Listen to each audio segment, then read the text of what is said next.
महारथी, अश्वरोही हमारी ओर से भी मारे गए। ये तो अवश्य उत्तम बनाने की बात है। उत्तम!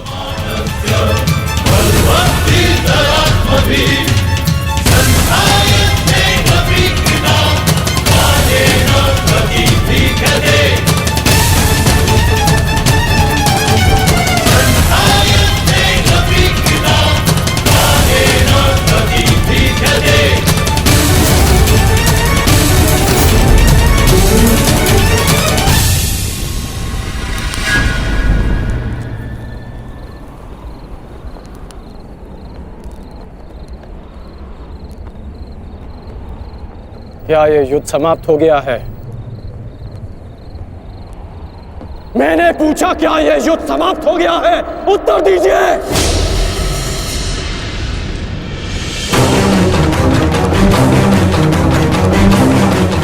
एक दिन युद्ध में पलड़ा क्या भारी हो गया। आप सबको लगा कि आप लोग युद्ध जीत गए। आज जितने भी सैनिक वीर गति को प्राप्त हुए हैं वो तुम्हारी विजय के लिए अपने प्राण खो बैठे।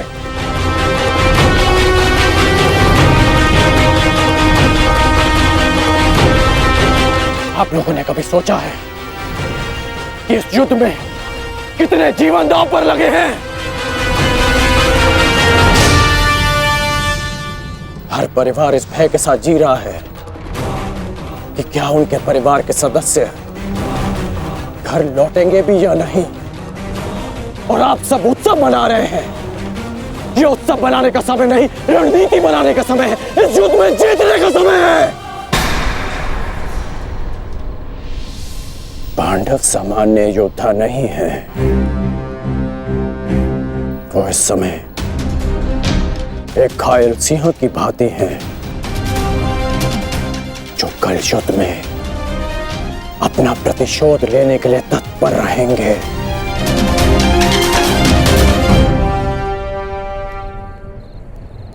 तो इसी क्षण इस उत्सव को बंद कीजिए।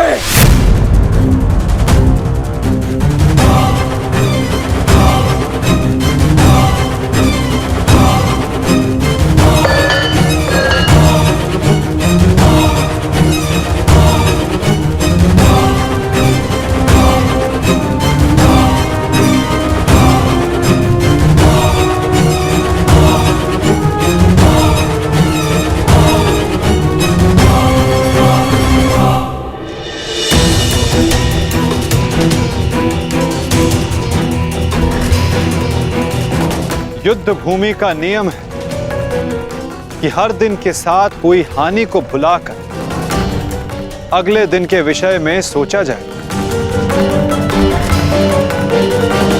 अब समय आ गया है इस पर विचार किया जाए कि कल के युद्ध में हमारी रणनीति क्या होगी।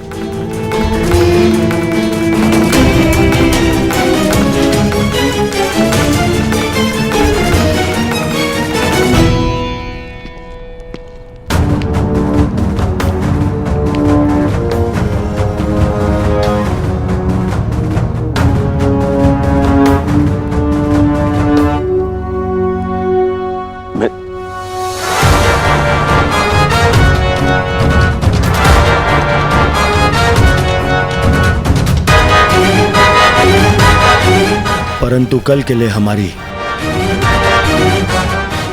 योजना क्या होगी?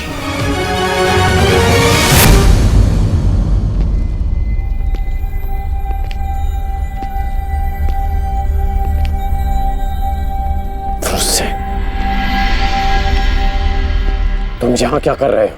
यहाँ कल की रणनीति बन रही है पिताश्री। तो इस सभा में मेरा उपस्थित होना अनिवार्य है ना। तुम युद्ध में भाग नहीं लोगे। मैं तुम्हें अनुमति नहीं दे रहा। जाओ जाकर विश्राम करो। मैं जानता हूं मुझे विश्राम की आवश्यकता है, परंतु मैं नहीं चाहता कि कल कोई वीर पांडव ये कहे कि अंगराज का पुत्र एक तीर का घाव तक ना सह सके। मुझ पर विश्वास कीजिए पिताश्री, मैं कल भी युद्ध में अपना पूरा योगदान दूंगा, परंतु मुझे जाने से मत रोकिए। मैं आपका पुत्र हूं। मैं वचन देकर आया हूं कि मैं आपकी कमी की अनुभूति किसी को अनुभव नहीं होने दूंगा। मैं इसीलिए मेरा कल युद्ध में उपस्थित होना अनिवार्य है पिताश्री। मुझे मेरा वचन पूर्ण करने दीजिए।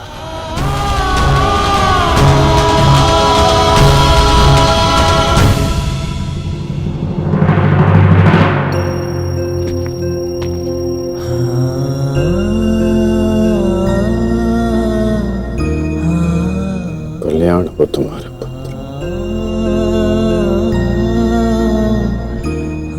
तुम युद्ध में भाग लोगे।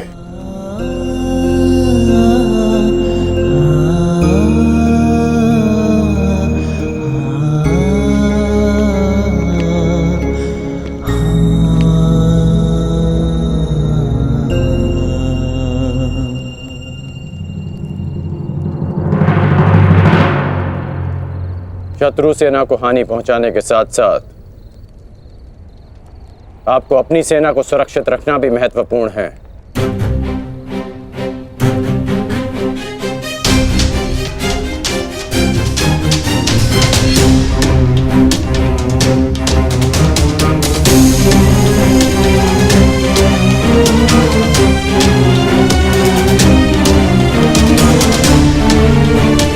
यदि युद्ध में शीघ्र विजय पानी है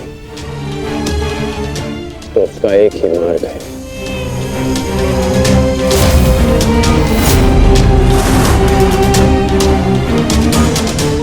उसे बंदी बनाओ। जिसे बंदी बनाने से ये युद्ध समाप्त हो जाए। युधिष्ठिर! कल युद्ध में कौरव तुम्हें बंदी बनाने का प्रयत्न अवश्य करेंगे युधिष्ठिर। यदि हमने युधिष्ठिर को बंदी बना लिया तो बाकी के सारे पांडव हमारे सामने हाथ जोड़े खड़े रहेंगे।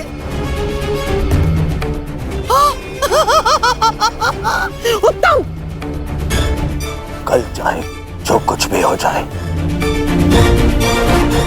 हम उस युधिष्ठिर को बंदी बनाकर रहेंगे। उसकी सुरक्षा की हर एक दीवार, हर एक व्यू तोड़ देंगे हम। तो इसका तोड़ क्या है माधव?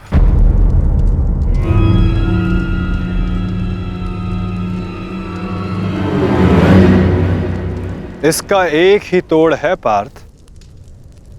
कल युद्ध में धर्मराज युधिष्ठिर व्यू में सबसे आगे रहेंगे।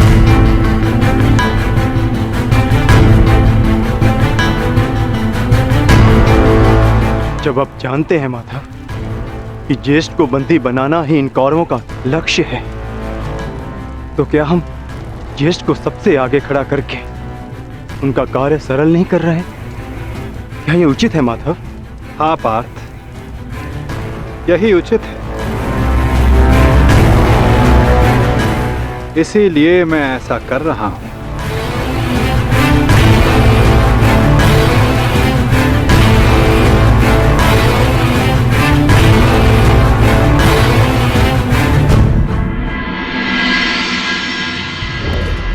युद्ध का दूसरा दिन।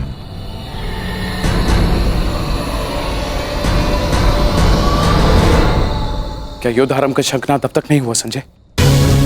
किसी भी क्षण युद्ध का शंखनाद हो जाएगा महाराज। दोनों सेनाएं सज्ज हैं। पांडवों की सेना ने आज कौंच व्यूह का निर्माण किया है और महामहिम भीष्म ने महाव्यूह का। उचित निर्णय लिया है ताछरी ने। अब पांडव युधिष्ठिर की रक्षा के लिए उसे क्रौंच व्यूह की अंतिम रेखा में रखेंगे।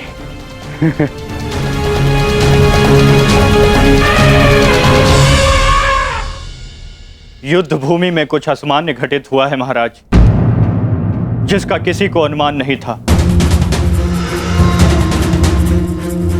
जिस प्रकार से युवराज दुर्योधन आश्चर्यचकित हैं, ठीक उसी प्रकार से मैं भी आश्चर्यचकित हूं महाराज। किंतु ऐसा क्या हुआ है संजय? पांडवों ने राजकुमार युधिष्ठिर को सेना के अंतिम रेखा में न रखकर सेना के अग्रभाग में रखा है महाराज।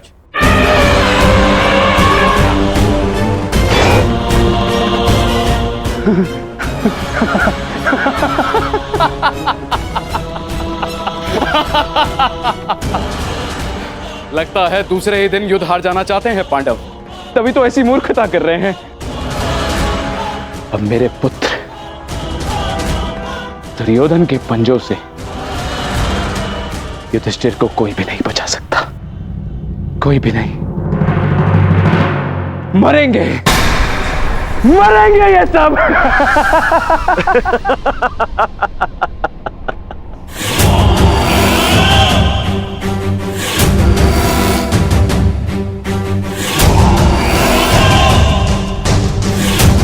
सुना था, आज देख भी लिया। विनाश काले विपरीत बुद्धि।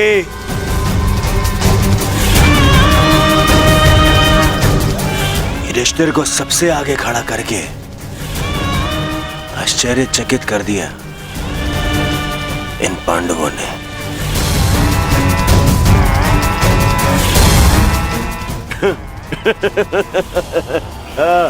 पितामह, देख रहे हैं, इन पांडवों ने स्वयं ही हमारा कार्य सरल कर दिया।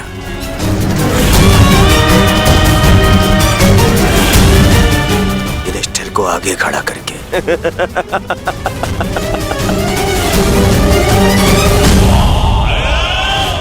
अब आज ही इस युधिष्ठिर को बंदी बनाकर इस युद्ध का अंत कर दूंगा मैं, आज ही।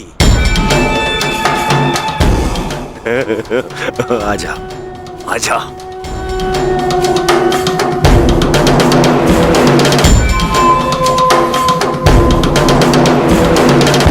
कल अंगराज ने उत्सव मनाने से रोक दिया था, आज अवश्य मनाएंगे।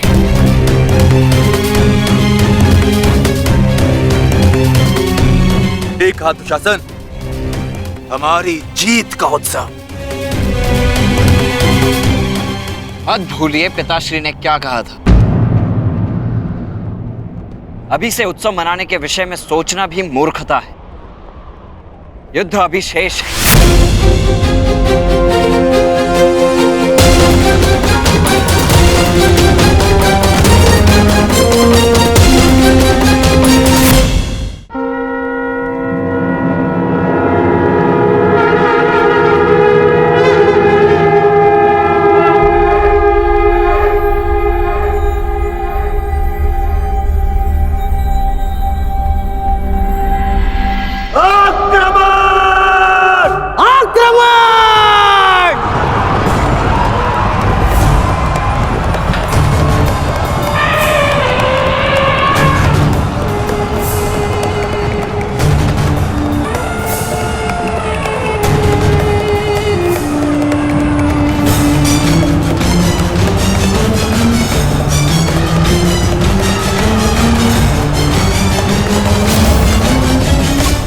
पांडव आक्रमण क्यों नहीं कर रहे?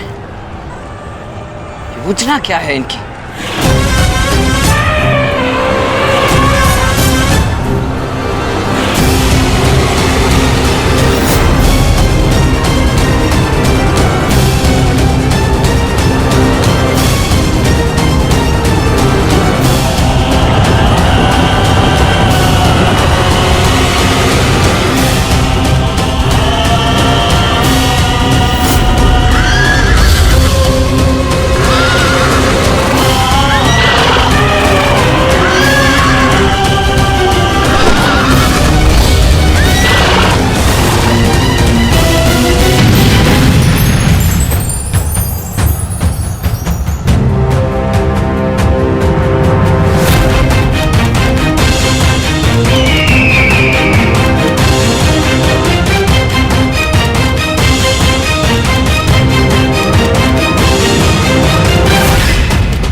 चिन्ह वो भी उल्टी दिशा में। ये पांडव पीछे क्यों हट रहे हैं?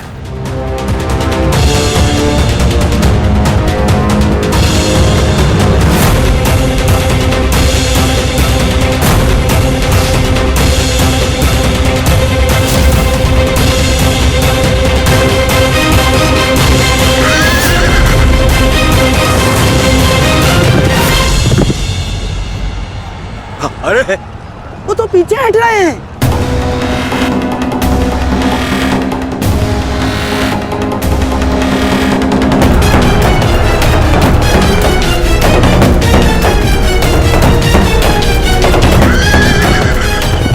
पीछा करो इनका, समाप्त कर दो सबको।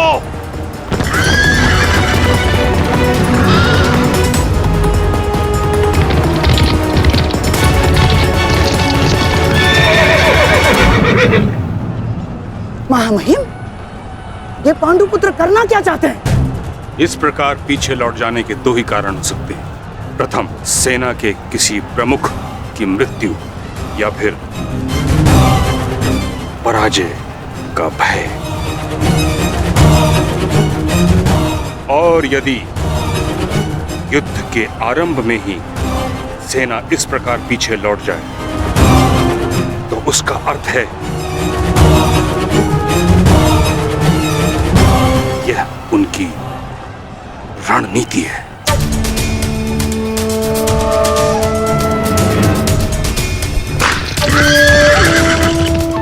पर हमारे पास उन पांडवों से 5 अश्विनी सेना अधिक है। यदि ये कोई रणनीति भी है, तब भी हम अपनी सेना के बल से इन पांडवों को समर्पण करने के लिए विवश कर सकते हैं। पितामह, आप आगे बढ़िए और युधिष्ठिर को बंदी बनाइए। शीघ्रता मत करो दुर्योधन। सर्वप्रथम उनकी रणनीति को समझो, उसके पश्चात आगे बढ़ो।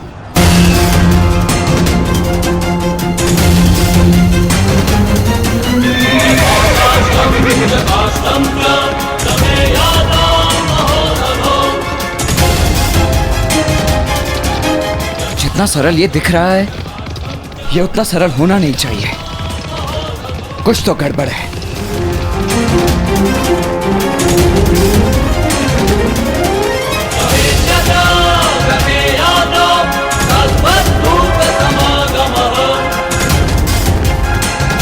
रुक जाओ, ये एक छल है, हमें फंसाने की चाल है ये।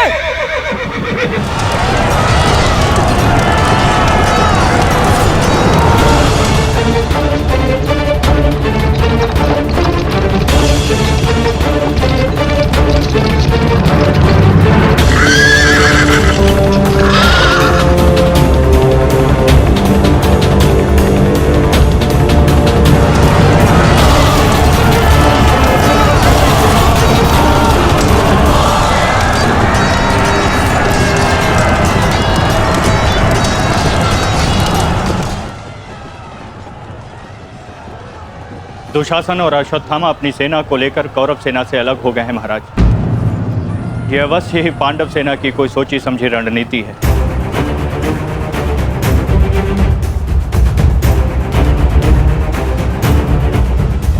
आत्मसमर्पण कर दो युधिष्ठिर। हो सकता है ज्येष्ठ तुम्हें जीवन दान दे दे।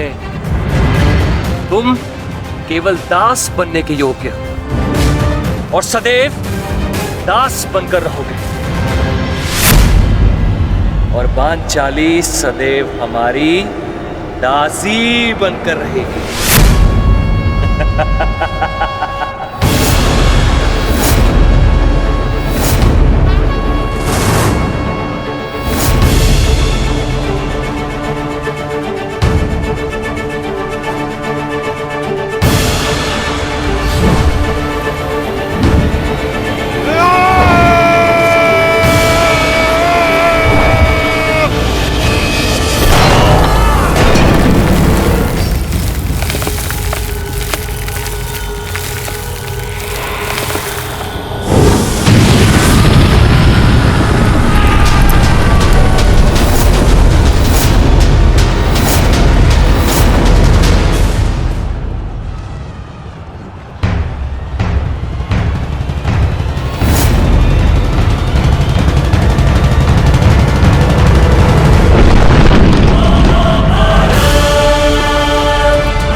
वस्त्र अस्त्र चलाओ पार्थ।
अब जिन्हें हमसे लड़ना था वो शत्रु आपस में ही लड़ बैठेंगे पार्थ। आज तुम्हारा बल इस धरा पर धराशाय होगा। भीम, अर्जुन!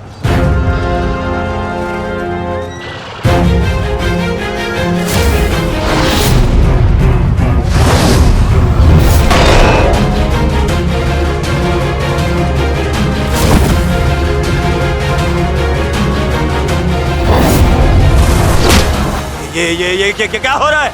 अश्वत्थामा और दुशासन आपस में क्यों लड़ रहे हैं? शांत हो जाओ दुर्योधन। ये अर्जुन के दिव्यास्त्र का प्रभाव है।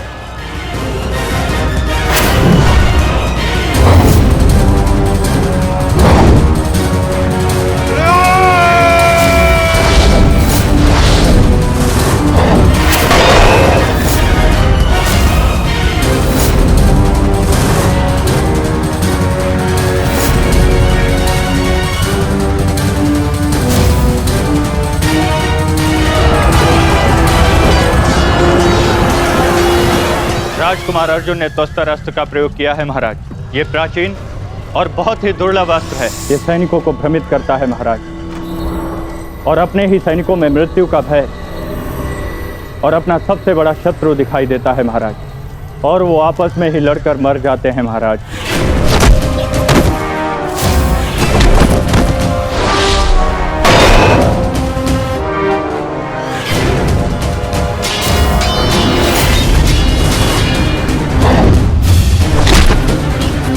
हाँ भाई, आप युवराज की सुरक्षा के लिए यही उपस्थित रहिए। मैं शीघ्र आता हूं।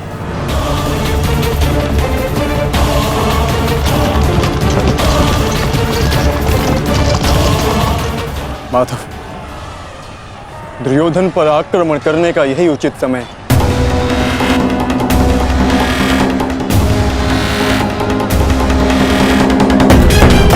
अंतिम प्रहार का समय आ गया है। सारथी,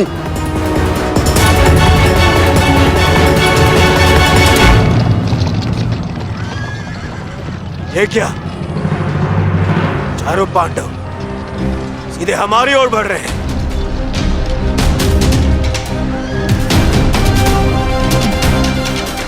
वो भी बिना किसी सुरक्षा पंक्ति के।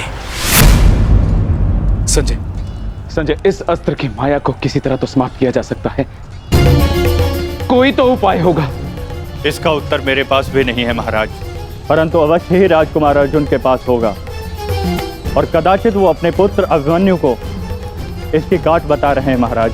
सत्य कीर्ति अस्त्र, इसे उपयोग केवल एक शक्तिशाली योद्धा ही कर सकता है। हमारे विपक्षियों में आचार्य द्रोण, पितामह और अंगराज कर्ण इसका उपयोग करना जानते हैं। कर्ण तो युद्ध में सम्मिलित नहीं, और आचार्य द्रोण और पितामह को इनकी रक्षा करने के लिए पहुंचने में समय लगेगा, इसलिए हम इसका लाभ उठा सकते हैं। परंतु तुम भूल रहे हो, युद्ध भूमि में एक और कुशल योद्धा है जो सत्य कीर्ति अस्त्र का प्रयोग करना जानता है।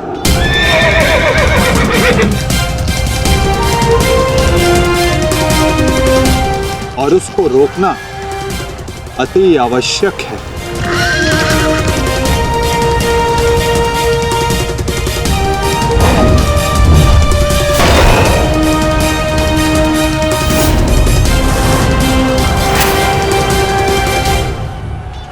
जितने भी अस्त्र हैं ये शत्रु को भ्रमित कर देते हैं।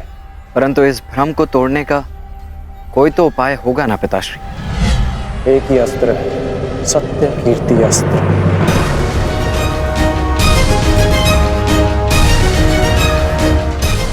ओम सत्यार्थम ओम कीर्त्यार्थम ओम नमो नमो नमो सत्य कीर्ति अस्त्राय नमः।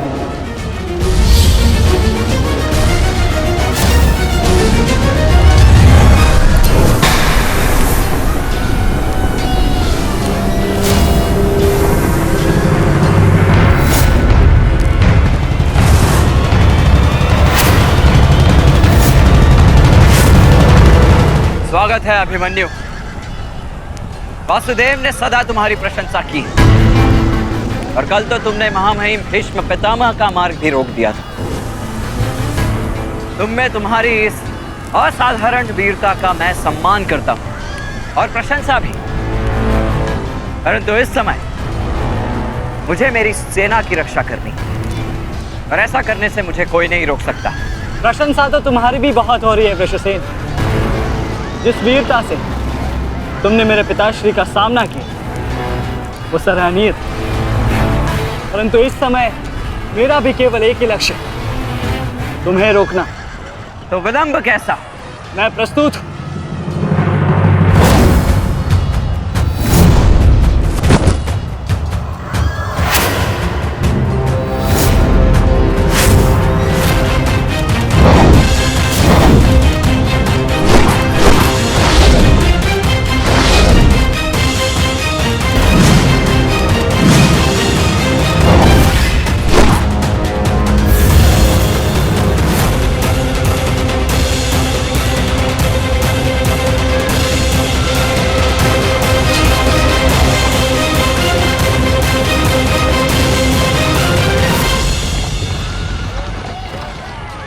मैं गुरु द्रोण को रोकता हूं। नहीं अर्जुन, गुरु द्रोण का सामना मैं करता हूं, तुम आगे बढ़ो।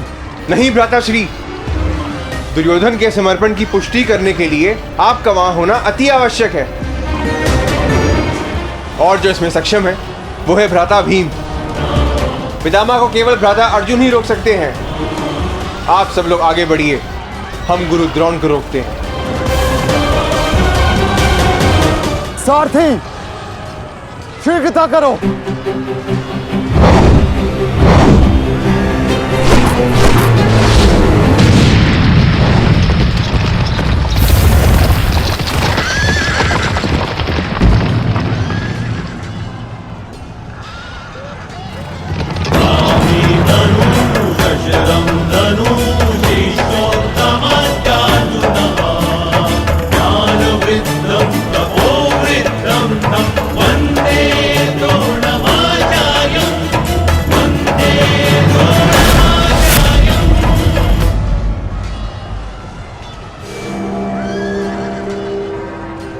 हस्तिनापुर नरेश, महाराज धृतराष्ट्र के ज्येष्ठ पुत्र दुर्योधन तक पहुंचने के लिए तुम्हें मेरा सामना करना होगा।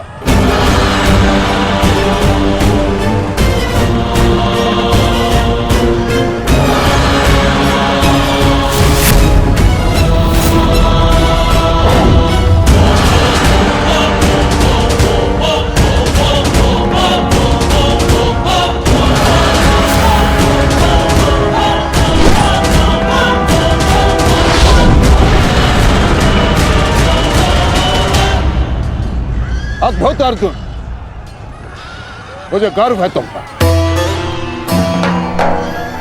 माना कि भ्राता अर्जुन आपके प्रिय है, परंतु हम भी आपके शिष्य हैं गुरुदेव। अपने साथ बंद करने का अवसर हमें भी प्रदान करें। अवश्य पुत्र, परंतु स्मरण रहे एक क्षण तुम्हारे समक्ष तुम्हारे गुरु द्रोण खड़े हैं। बंद इतना सरल नहीं होगा, स्मरण रहे। हमारे गुरु ने हमें कठिन कार्यों को साधने की पूर्ण शिक्षा दी है गुरुदेव। तो सावधान नकुल।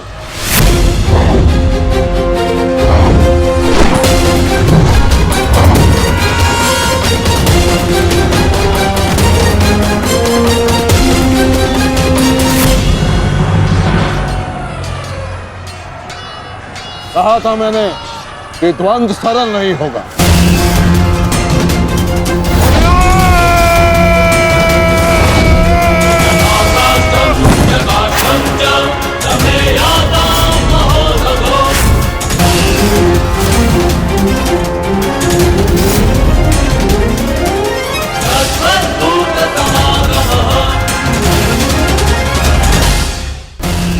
पहले मैं आपसे द्वंद करूंगा गुरुदेव।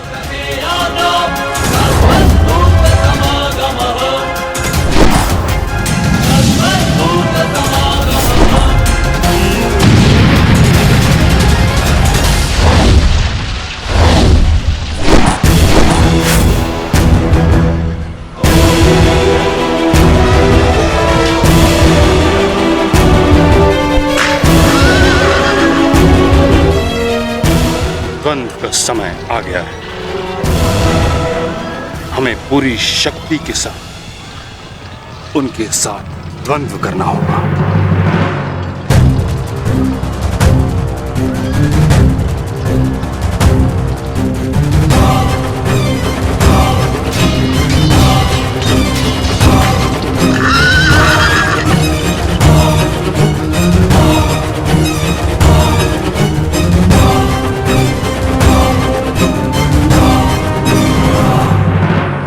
क्या हुआ पुत्र? जो कर्तव्य पूर्ण करने आए हो वह करो। मेरे साथ द्वंद्व करो। रुक क्यों गए? आक्रमण करो मुझ पर। कर्म से बड़ा कोई धर्म नहीं पुत्र। पितामह ने उचित कहा, अपने कर्तव्य का पालन करो। स्मरण है ना पार्थ, ना कोई बंधु है ना कोई बंधा, ना कोई मरता है ना कोई मारता है, ये सब आत्माएं हैं।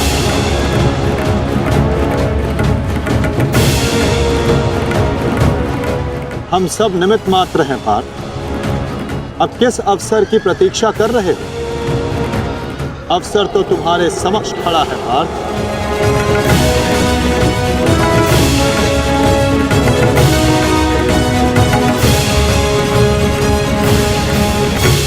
यदि तुम मुझ पर प्रहार नहीं करोगे अर्जुन, तो मैं करूंगा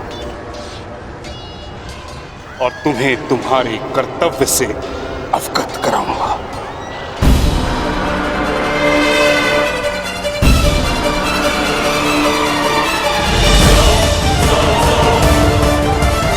अपने प्रेम भाव को अपनी दुर्बलता मत बनाओ पार्थ, अन्यथा तुम्हारा यही प्रेम भाव तुम्हारी पराजय और अधर्म की विजय का कारण बनेगा।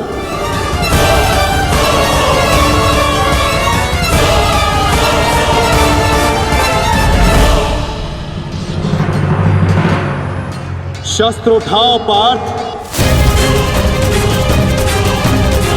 प्रहार करो अपने शत्रु पे। प्रहार करो पार्थ।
ही अस्त्र है जो इस भ्रम को तोड़ सकता है। सत्य कीर्ति अस्त्र।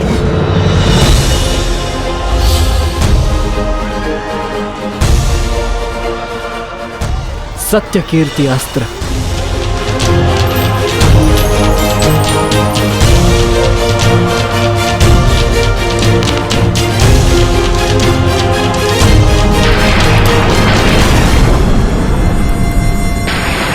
मुझे अपने कर्तव्य का पालन करना ही है। तुम भी अपने कर्तव्य का पालन करो मित्र। हम दोनों को कोई नहीं रोक सकता।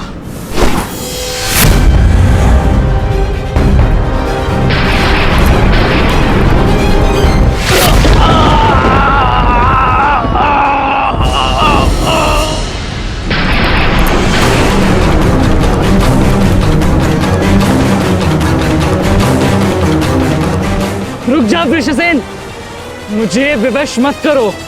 मैं केवल वो कर रहा हूं जो मेरे वश में है।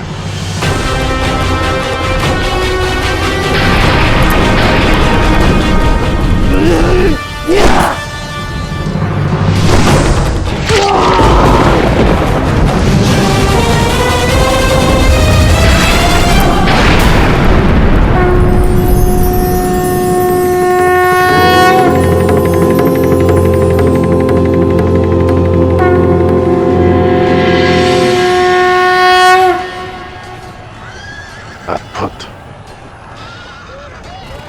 मुझे तुम पर गर्व है पुत्र।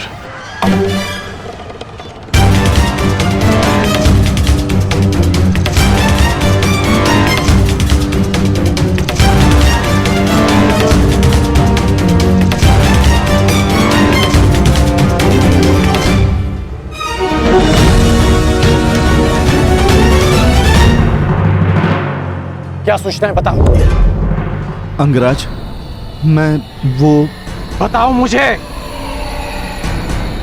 कुमार वृषेण। क्या हुआ वृषसेन को? बोलो। युद्ध में बुरी तरह घायल हुए हैं।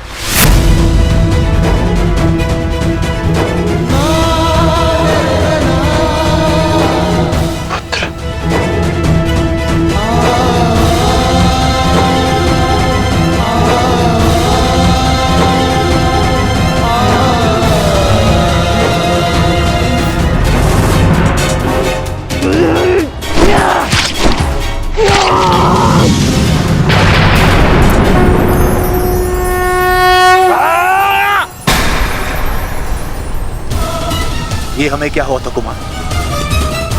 हम एक दूसरे पे क्यों प्रहार कर रहे थे? अवश्य कोई माया थी जिसका अंत हुआ। आओ आओ, शत्रु हमारे प्रहार की प्रतीक्षा कर रहा है। चलिए कुमार।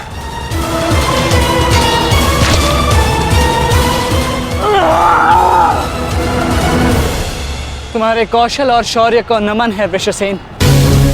अनुमान नहीं था कि कौरव सेना में ऐसे कुशल योद्धा से सामना होगा। सूर्यास्त में समय अभी शेष है अभिमन्यु, और हमारे तुनीरों में बाण नहीं। तो समय व्यर्थ ना करते हुए द्वंद्व आरंभ करें। तो मैं प्रस्तुत हूं योद्धा।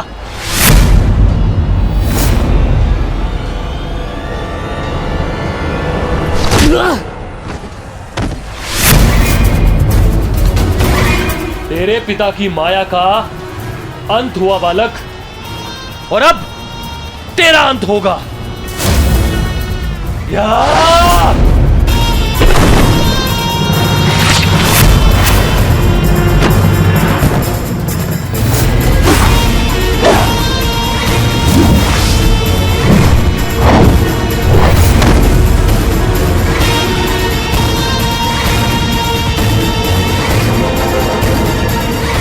हार तब नहीं होती जब मनुष्य पराजित होता है। हार तब होती है जब वो हार मान जाता है। हार मत स्वीकारना पुत्र। इस कुरुक्षेत्र की भूमि को, इस महाभारत के युद्ध को तुम्हारी आवश्यकता है। अभी बहुत तो शेष है। उठो, अपने क्रोध को, अपने साहस को अपने विश्वास को एकत्रित करो, उठो और युद्ध करो। उठो पुत्र, उठो पुत्र, उठो पुत्र।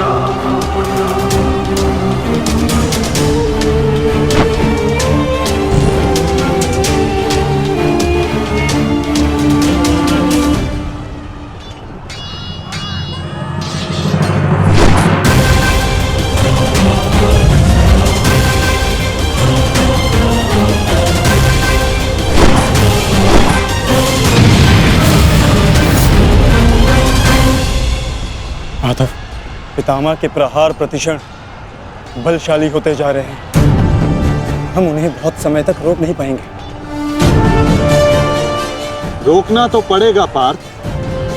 जितना समय तुम इन्हें रोकोगे उतना समय भीम को मिलेगा कि वो दुर्योधन को परास्त कर युधिष्ठिर के समक्ष आत्मसमर्पण करने को विवश कर सके।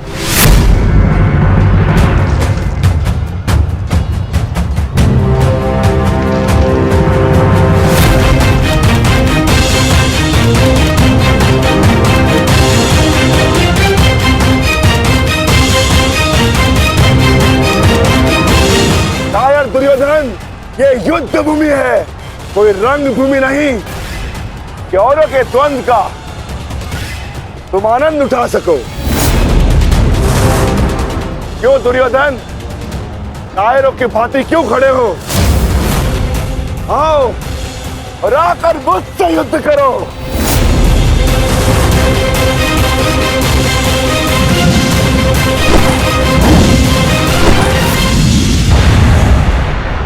गंगापुत्र, शीघ्रता कीजिए। अर्जुन आपको द्वंद्व में उलझा रहा है। इधर भीम दुर्योधन की ओर बढ़ रहा है। महामहिम, कुछ कीजिए।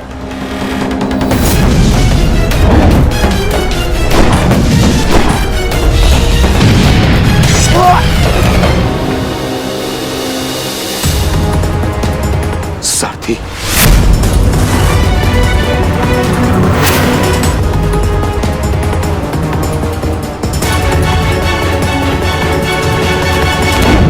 सावधान अर्जुन, क्या तो तुम युद्ध करना भूल गए हो या फिर तुम्हें युद्ध करने का साहस नहीं है? दुर्योधन, नहीं नहीं दुर्योधन, भीम तुम्हें उकसा रहा है।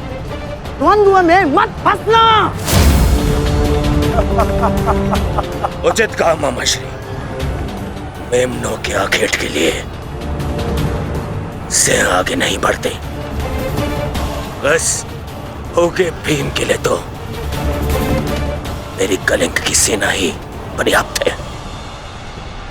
कलंक के वीरों, आक्रमण करो और इसको बंदी बना लो। जाओ।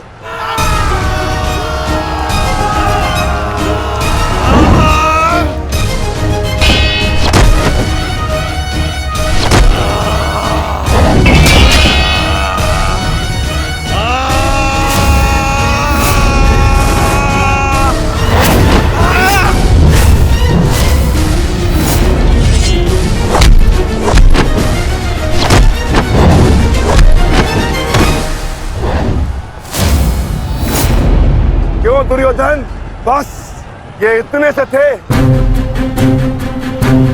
अरे इनसे तो युद्ध करके मेरे हाथ पैर भी नहीं खुले।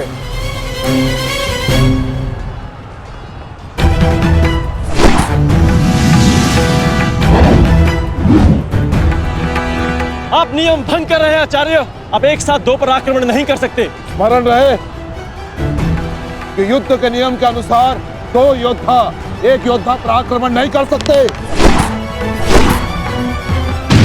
पर तो एक योद्धा दो योद्धाओं पर आक्रमण कर सकता है। सहदेव,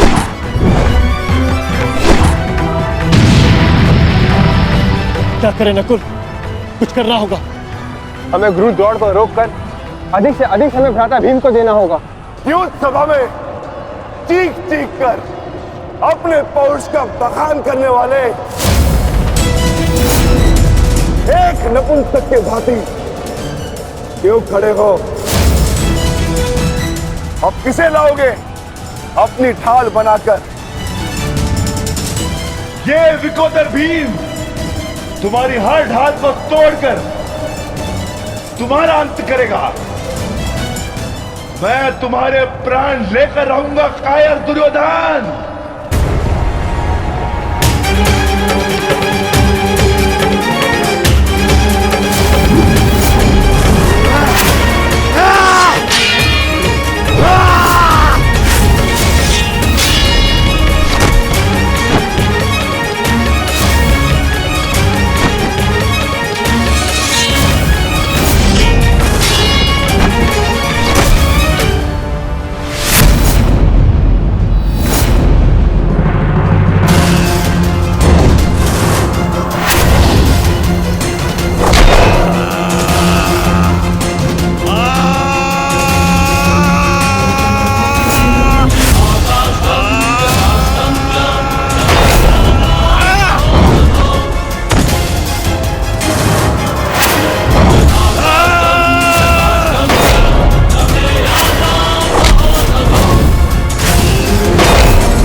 प्रहार करने का सामर्थ्य शेष है काकाश्री,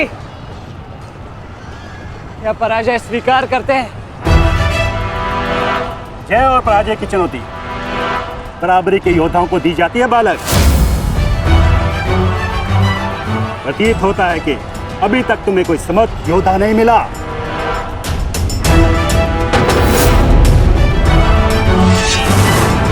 मैं शब्दों के बाण नहीं चलाता नानाश्री। अच्छा, तो युद्ध करो या समर्पण करो।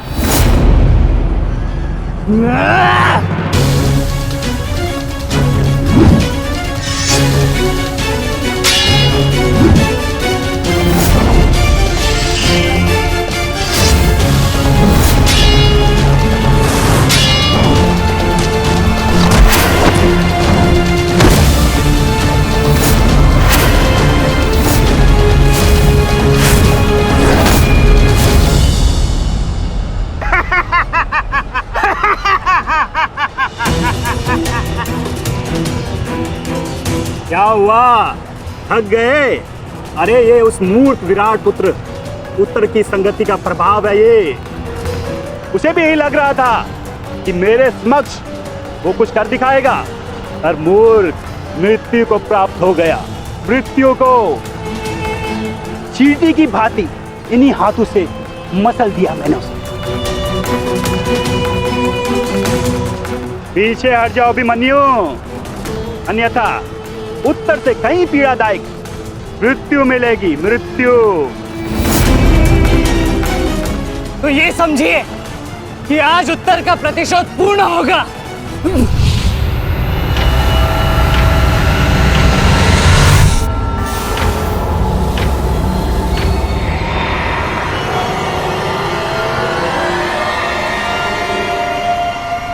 फिर से मूर्खता कर रहे हो अभिमन्यु? मेरी शक्तियों के बारे में ज्ञात नहीं है। शत्रु का क्रोध मुझे और बलशाली बनाता है। बलशाली।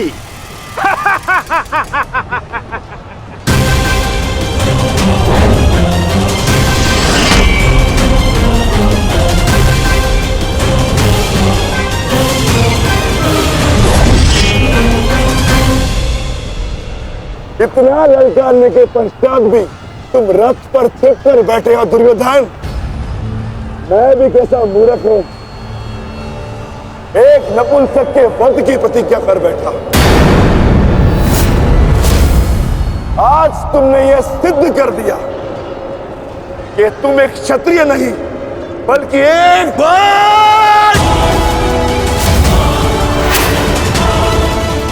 हो गया। सावधान!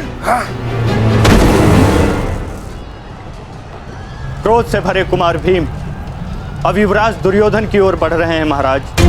मेरा दुर्योधन किसी संकट में तो नहीं ना? कहीं ऐसा तो नहीं कि भीम युद्ध के दूसरे दिन ही पांडव पक्ष को जय श्री दिलवा दे?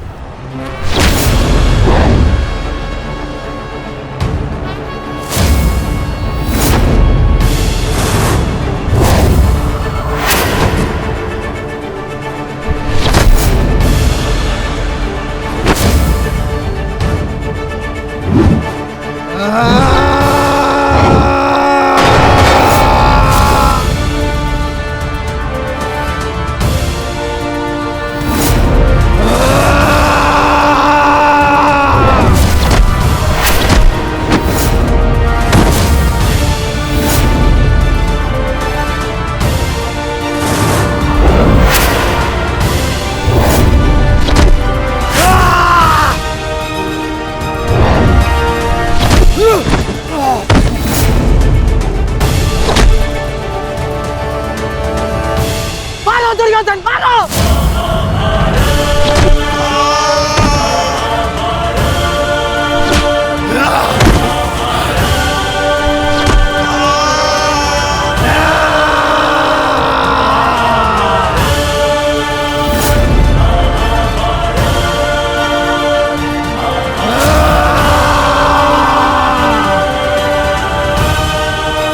क्या हुआ गदाधारी भीम? अब दिखाओ तुम्हारा पौरुषत्व। या कहो तो हस्तिनापुर की स्त्रियों से आभूषण लाके तुम्हें पहना दूं? क्या हुआ? युद्ध बातों से नहीं, बल से जीता जाता है।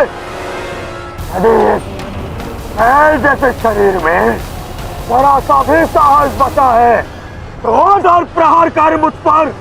अरे ये क्या पहचानेगा अपनी शक्ति को? इसे कैसे मैंने वस्त्र और आभूषण रहित करके हाथों से मत्थे बिठा दिया था मैंने।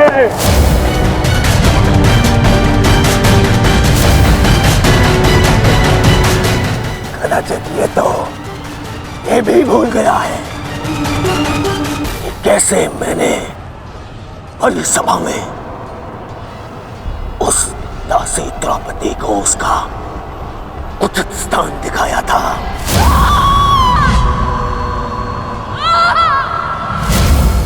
आओ दासी द्रौपदी, आकर मेरी गंगा में बैठो। आओ! वस्त्र हरण करो इस दासी का।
दुर्योधन की रक्षा कीजिए गंगा पुत्र। महामहिम, ये क्या कर रहे हैं आप? अपने वचन को पूर्ण कीजिए। आज यदि आपने भीम का वध नहीं किया तो हस्तिनापुर का युवराज घर नहीं लौटेगा। महामहिम, भीम, रुक जाओ, दूर हो जाओ दुर्योधन से, अन्यथा मुझे तुम्हारा वध करना होगा।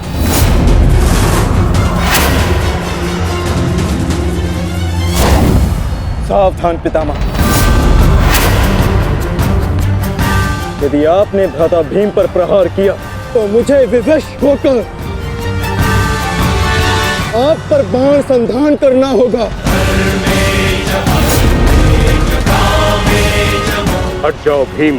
क्षमा चाहता हूं पितामह, आप अपना वचन पूर्ण कर रहे हैं तो मुझे भी अपनी प्रतिज्ञा का मान रखना है। आज मैं इस दुर्योधन का वध तो करके ही रहूंगा, चाहे इसके लिए मुझे स्वयं के प्राण क्यों न गंवाने पड़े।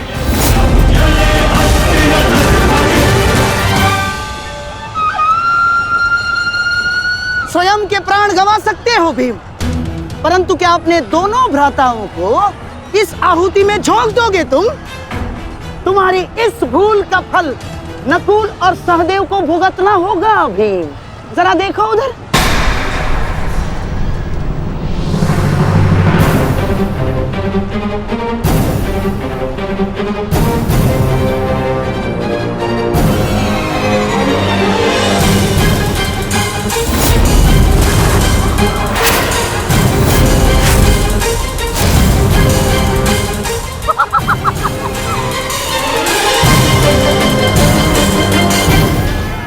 पिताश्री,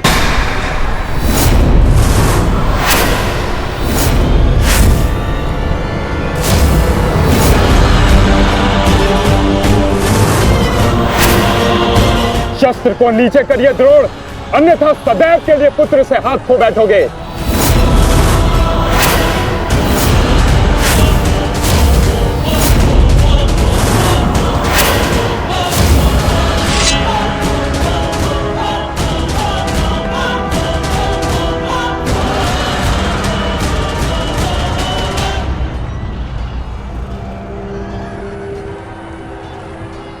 दुर्योधन, तेरा अंत आ गया है। तुम्हारे पास दो विकल्प शेष है दुर्योधन। या तो देश युधिष्ठिर के समक्ष आत्मसमर्पण करो, अपनी सेना को पीछे हटने का आदेश दो, या फिर अपने प्राण यमराज को समर्पित करो।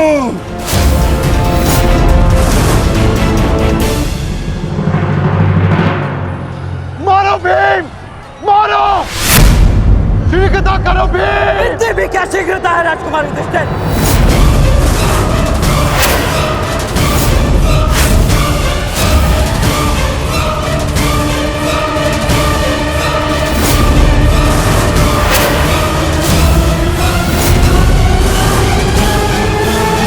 दो विकल्प शेष है दुर्योधन। मारो भीम, मारो! शीघ्रता करो भीम! इतनी भी क्या शीघ्रता है राजकुमार युधिष्ठिर?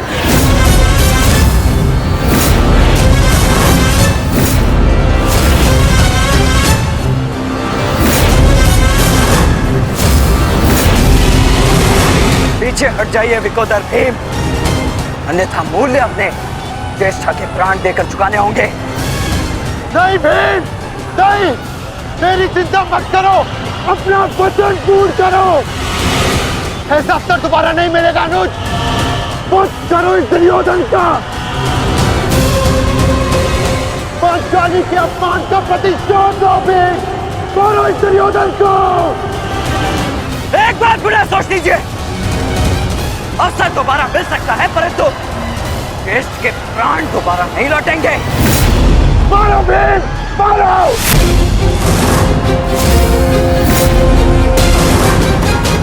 दुर्योधन!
जाओ, जाके सबकी सहायता करो, जाओ।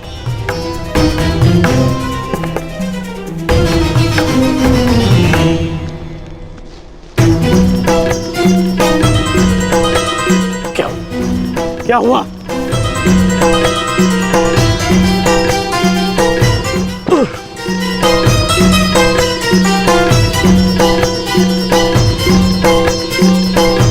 क्या हुआ मित्र? आज हम ये युद्ध हारने ही वाले थे मित्र। उस भीम ने मेरा वध कर ही दिया था, परंतु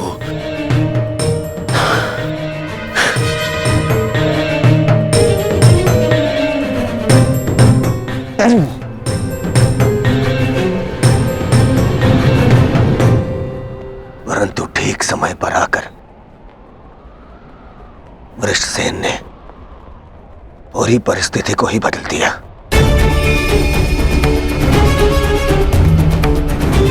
वीर वृषसेन ने आज न केवल मेरे प्राणों की रक्षा की,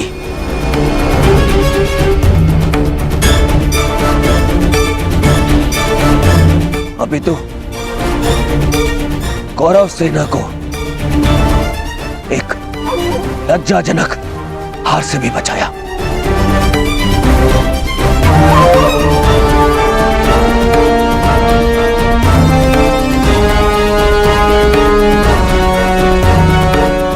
मैं गर्वित हूं तुम्हें अपनी सेना में पाकर पुत्र, गर्वित हूं मैं।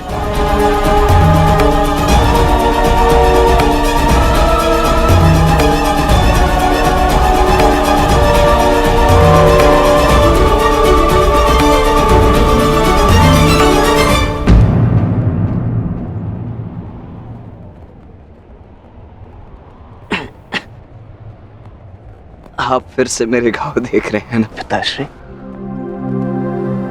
और मैं फिर से यही कहूंगा, चिंता मत कीजिए। आज का युद्ध समाप्त हुआ और युद्ध भूमि में जो कुछ भी हुआ उसे भुला देना ही श्रेयस्कर है, अपितु उन बाधाओं को समझने का प्रयास करना चाहिए जो हमें विजयश्री बनने या प्राप्त करने से रोक रही है।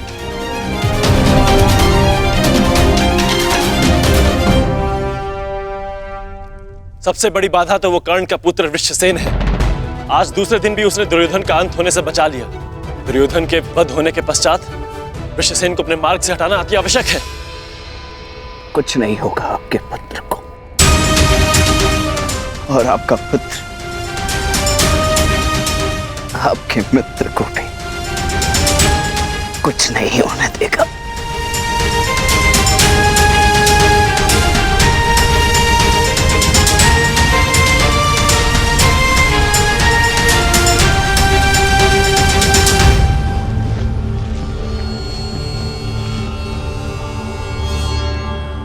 मित्र, आज का दिन हमारे पक्ष में नहीं था। तुम हमारे साथ होते तो कदाचित ऐसा नहीं होता।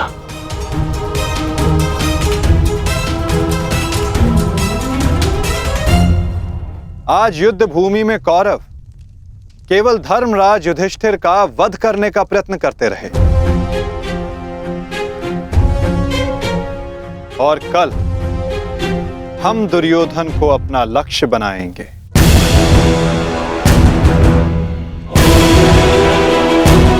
क्योंकि दुर्योधन के अंत के साथ कौरवों की पराजय भी निश्चित है।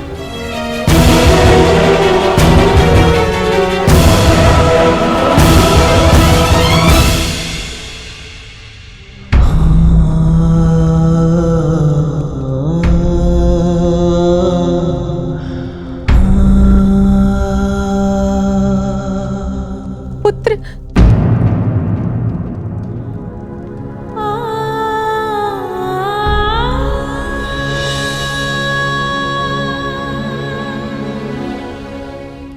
क्या दशा बना दी है इस युद्ध ने तुम्हारी। अरे माता, आप कब आई? माता हूँ,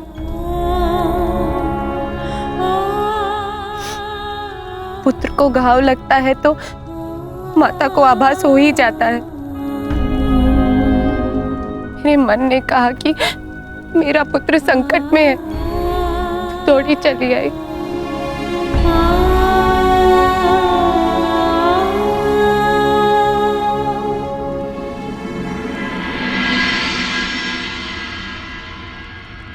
परंतु आप भी तो इसके पिता हैं। क्या अपने पुत्र की इस दशा को देखकर तनिक भी दया नहीं आती? अपने पुत्र के जीवन के लिए आपको कोई मोह नहीं? मैंने निश्चित कर लिया है, तुम कल युद्ध में नहीं जाओगे।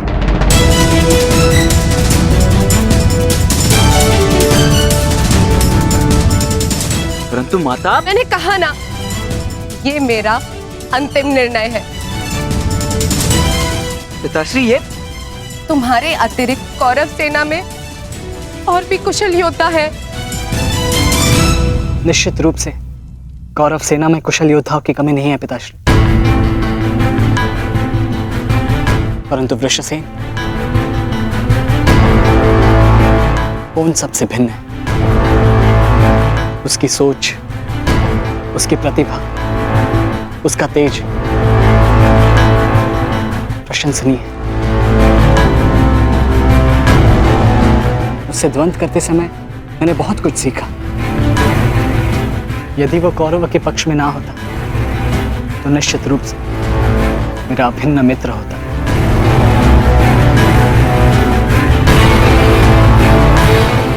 परंतु समझ में नहीं आता कि उसमें इतना तेज आया कहां से। कुछ जन्म से, कुछ कर्म से। वो अंगराज कर्ण का पुत्र है, जिसके मन में मृत्यु का भय नहीं, अपने कर्तव्य की ओर पूर्ण आत्मसमर्पण है। उस पर तेज स्वतः ही आ जाता है अभिमन्यु।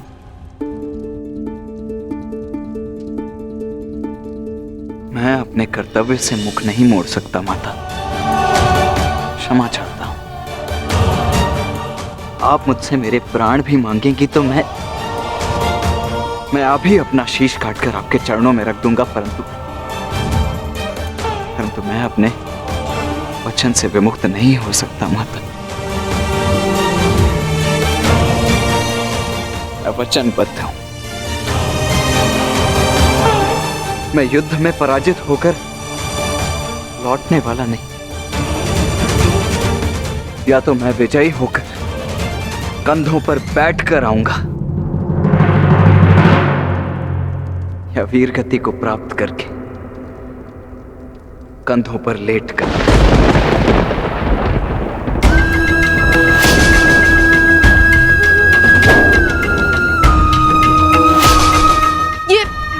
ये आपका पुत्र क्या बोल रहा है?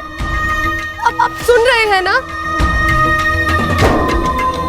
मैं आपसे हाथ जोड़कर विनती करती हूँ स्वामी, रोकिए इसे। आप ऐसा कैसे होने दे सकते हैं? कुछ कीजिए। करना तो तुम्हें है सुप्रिया, ममता और कर्तव्य में संतुलन करना है। तुम एक योद्धा की माता हो, तुम्हें अपने हृदय को कठोर बनाना होगा। मेरी अनुपस्थिति में हमारा पुत्र इस महायुद्ध में अत्यंत मुख्य भूमिका निभा रहा है।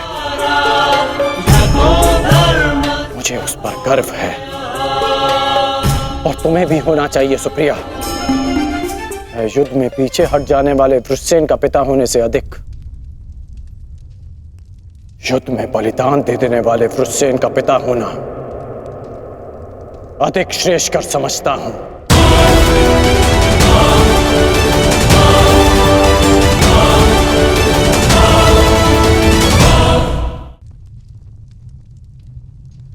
और तुम्हें भी समझना चाहिए सुप्रिया, तुम उसकी माता हो, उसकी शक्ति बनो, उसकी दुर्बलता नहीं। हर मनुष्य अपना लक्ष्य चुनता है और मैंने और वृषसेन ने भी अपना लक्ष्य चुन लिया है। हमारा लक्ष्य ये महायुद्ध है और युद्ध बलिदान मांगता है। यदि वो बलिदान मेरा या मेरे पुत्र का होगा तो हमसे अधिक भाग्यशाली और कोई नहीं होगा सुप्रिया। परंतु मैं इसकी माता हूं। हर कोई जो इस युद्ध में है उसकी भी माता है, वो भी किसी का भाई, बेटा, पिता या पति है। यदि हर माता तुम्हारी भांति विलाप करने लग जाए तो इस युद्ध में योद्धा रिक्त हो जाएंगे। जब युद्ध क्षेत्र में मृत्यु समक्ष खड़ी होती है तो योद्धा पुकारता है, हे मृत्यु, तैयार यदि तू आने को, प्रसन्न मुख आ, द्वार खुला है, तेरा स्वागत, प्रसन्न मुख आ।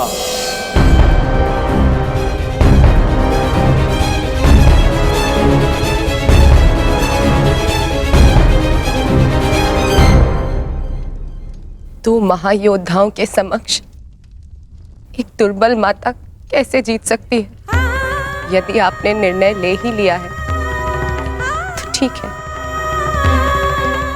किंतु एक बात स्मरण रखना, यदि मेरे पुत्र को कुछ भी हुआ तो उसके उत्तरदायी आप होंगे और इसके लिए मैं आपको कभी क्षमा नहीं करूंगी।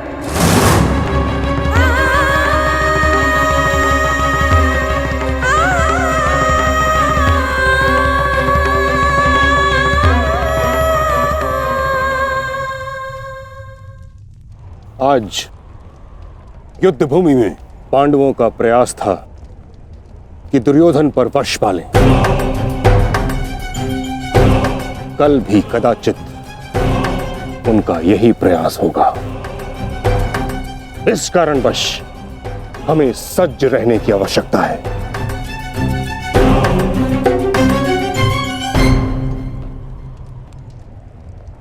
कल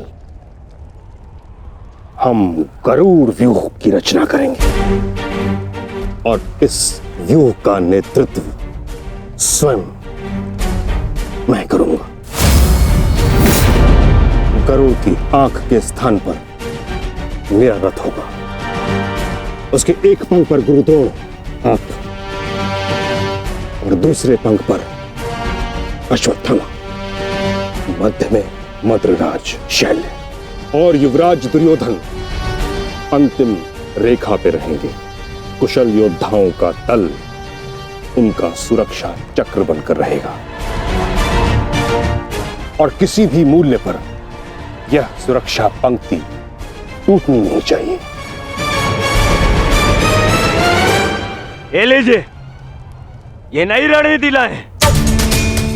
पितामह, आपकी अब तक कोई भी रणनीति सफल तो हुई नहीं है।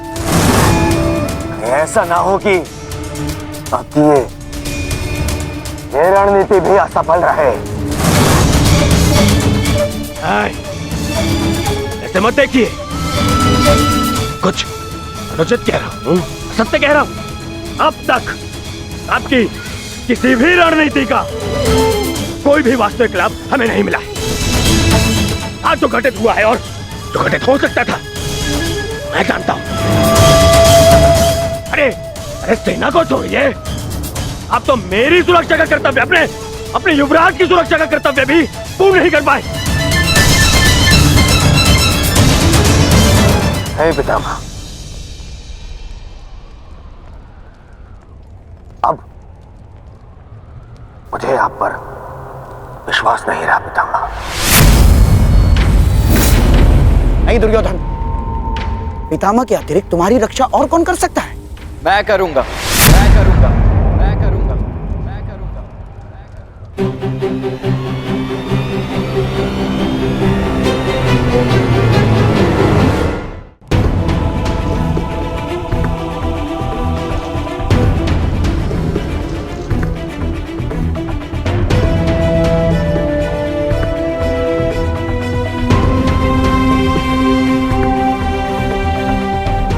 मानता हूं मैं महामहिम के समक्ष कुछ भी नहीं, और मैं हृदय से उनका सम्मान भी करता हूं।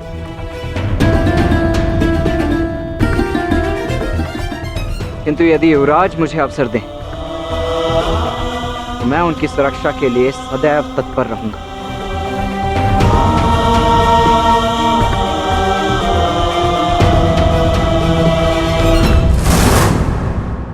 आपका क्या मत है वासुदेव? कल कौरव किस रणनीति के साथ युद्ध क्षेत्र में उतरेंगे?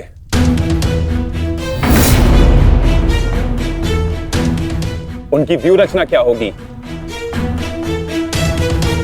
व्यू रचना चाहे जो भी हो, किंतु आज जो रणभूमि में हुआ उसके पश्चात यह निश्चित है कि दुर्योधन की रक्षा हेतु वे उसे सेना की अंतिम रेखा में ही रखेंगे, क्योंकि वो जानते हैं कि दुर्योधन ही हमारा लक्ष्य है।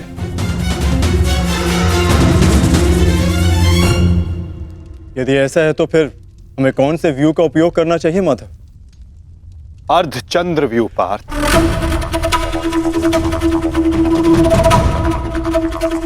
उसी व्यू के कारण हम दुर्योधन को रणभूमि की ओर ला पाएंगे।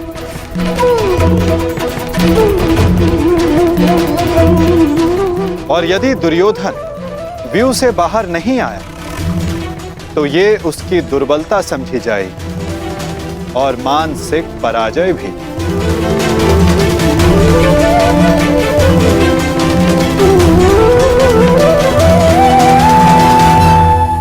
कल दुर्योधन की रक्षा कोई नहीं कर पाएगा, वो चाहे आचार्य द्रोण हो या पितामह, अश्वत्थामा हो या दुशासन या फिर वृक्षसेन। कल जो भी योद्धा मेरे और दुर्योधन के मध्य आएगा तो या तो रणभूमि छोड़ेगा या फिर ये संसार।